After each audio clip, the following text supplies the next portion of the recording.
यार मैं हरदिया दूब पातर है। यार मैं हरदिया दूब पातर है। यार मैं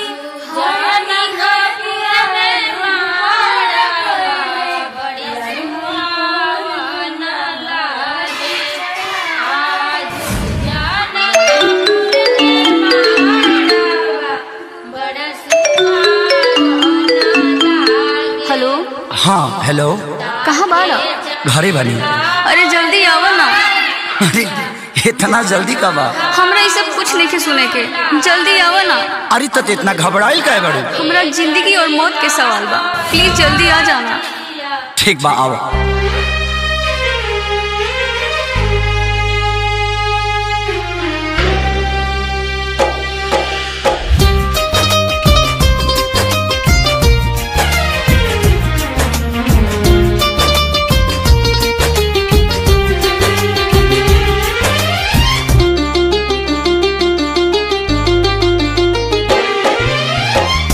पागल के भइल बाटे पागल के दासा, आज हमरा पता चलल प्रेम के भाषा।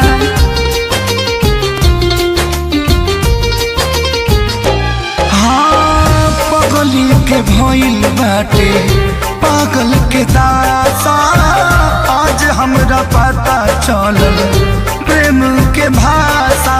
रोते रोते मिले हमसे आयल बड़ी, रोते रोते मिले हमसे आयल बड़ी।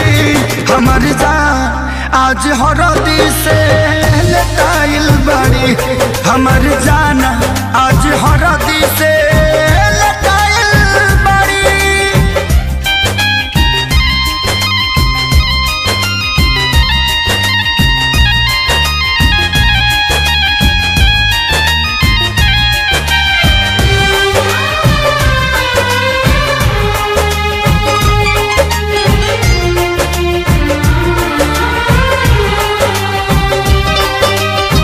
घर परिवार देख खोजत होई जा, छतिया पमुड़ी धके रोवा तारी एही जा।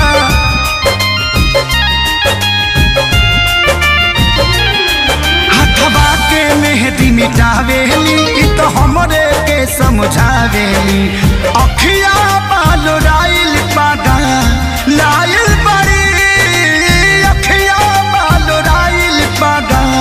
लाइल बड़ी। हमर जान आज हरद से लटाइल बड़ी, हमर जान आज हरद से लटाइल बड़ी।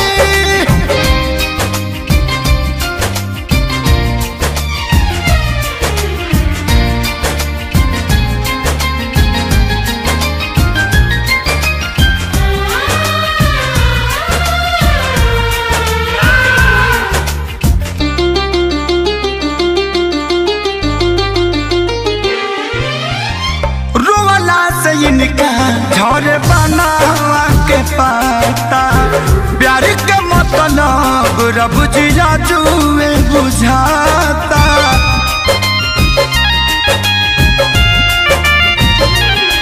हम इनका से तनिको खफा नहीं थी, काहे की जान बेवफा नहीं थी। अखिलेश के खेसारी खाती भुलायल बड़ी, अखिलेश के खेसारी खाती भुलायल बड़ी। हमर जान आज हरद से लटाइल बड़ी, हमर जान आज हरद से लटाइल बड़ी। ए जान हम तो के छोड़ के ना जाए। सुना, कुर्बानी के नाम ही तो प्यार होला, और प्रेमी से बढ़ के परिवार होला। सबके इज्जत के बात न जान, तोहरा चले के परी चल। अगर आप भी चाहते हैं स्मॉल म्यूजिक मोतिहारी के गाना सुनने के लिए तो इस चैनल को जरूर सब्सक्राइब कीजिए प्लीज़।